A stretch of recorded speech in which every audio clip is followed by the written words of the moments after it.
Hello, today I'll be using Google Slides coupled with Screencast-O-Matic to provide you with an overview of my initial thoughts on building a district-tailored DTTP that would serve to meet the district's current needs in consideration of ISTE standards and essential conditions, and recommendations by state and federal entities. Throughout this presentation, I will be primarily referencing three major sources of research: the International Society for Technology and Integration, the New Jersey State Department of Education, and the U.S. Department of Education's Office of Technology.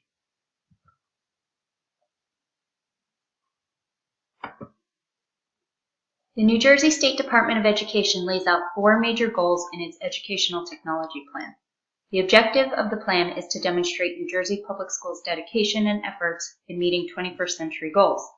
These include providing at least a 4-to-1 access to digital technology and in providing high-quality, student-centered use of that technology, led by teachers that are highly qualified in integrating technology in order to enrich student learning outcomes.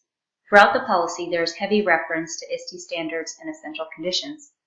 The plan provides recommendations at the local district level, which are consistent with ISTE's recommendations for regular funding, equal access, ongoing and meaningful staff development, curriculum alignment to tech standards, with an emphasis on providing student-centered learning environments and data-driven assessment and evaluation. Its secondary goal focuses specifically on providing teachers with high-quality professional development. The state recommends that local districts investigate current and future professional development opportunities based upon needs assessment surveys. They advocate for the development and implementation of professional development that will lead to activities which promote higher order thinking among students. Assistance to teachers should come from a dedicated support staff member who specializes in teacher technology training. Ideally, follow-through would come in the form of assessment on the professional development as well as through teacher observations where emphasis would be placed upon determining effective implementation of the skills learned through professional development. From my viewpoint at the local district level, a district-wide technology plan was put in place from 2013 to 2016, with an updated one not yet readily available. The technology plan's focus centers on getting the district ready and on board in order to be able to implement the PARCC high-stakes test.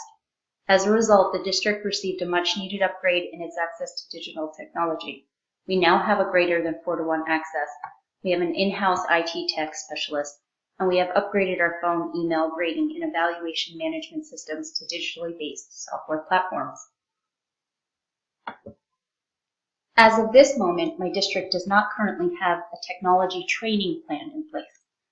And while technically there is a dedicated support staff member who is meant to assist teachers with technology integration, this person has been so overwhelmed with IT infrastructure issues and PARCC-related issues that he's not been able to dedicate any time to providing teachers with technology-related professional development.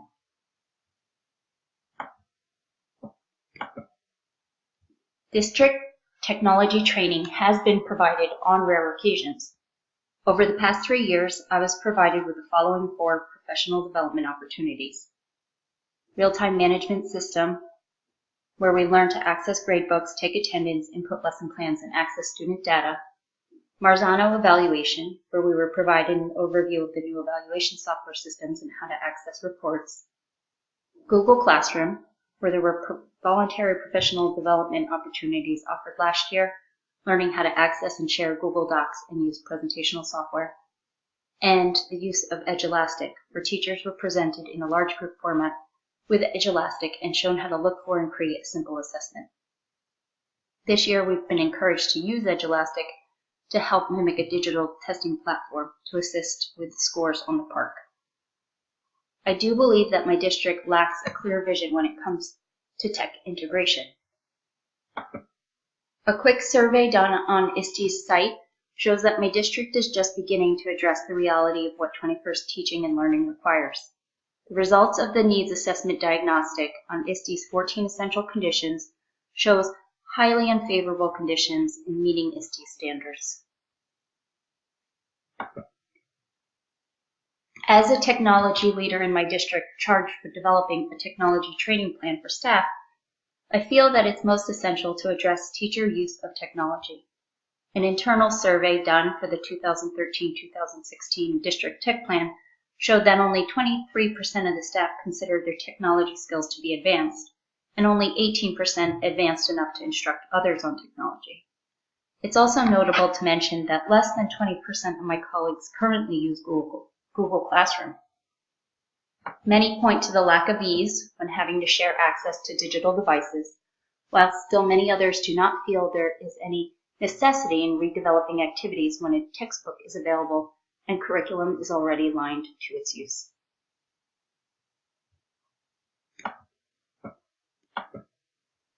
Aside from learning tech literacy skills, I believe that professional development that focuses on a SAMR-based model of tech integration would serve to provide teachers with not only the tech skills, but also the critical pedagogy to create a transformative learning environment and buy-in when addressing the need for an active, technology-based learning environment as is advocated for in the NETP plan.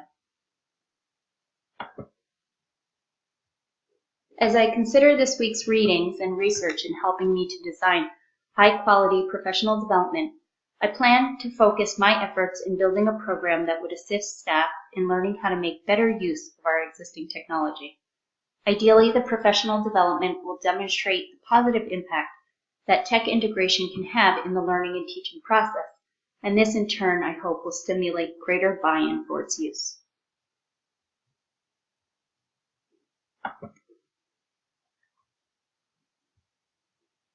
And from this week's readings, I've come to gain a better understanding of how I might be able to approach the DTTP assignment.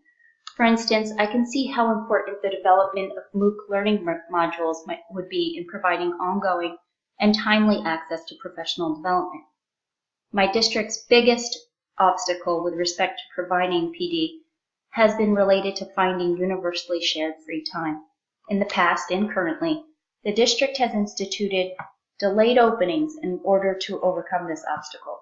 The downside to this is the loss of critical teaching time, as well as an ineffective solution to meeting PD needs. Providing staff with MOOC-based learning modules and coupling this with face-to-face and small group hands-on interactions, I believe would allow for much more effective learning to take place. It would also provide staff with the necessary flexibility in determining professional development of interest to them personally, as well as the flexibility in determining the best time for them to engage in that PD.